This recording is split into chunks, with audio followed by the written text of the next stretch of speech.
Baseball எங்க போச்சுங்க? England versus India third test match.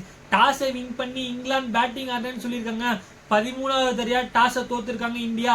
அதெல்லாம் இங்க முக்கியம் இல்ல. வேர் இஸ் பேஸ்பால் நான் மட்டும் இல்லைங்க, இந்தியன் பிளேயர்ஸே கேட்டாங்கன்னு சொல்லணும். ஜோ ரூட் 99 ரன்னும், பென் ஸ்டோக்ஸ் 39 களத்துல இருக்காங்க.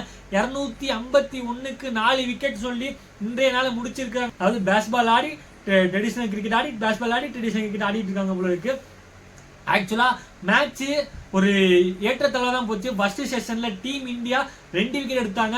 அது எப்படி கிடைச்சிச்சு? நிதிஷ்குமாருக்கு லக்ல கிடைச்சிச்சா அல்லது அவர் நல்லா போட்டாரா?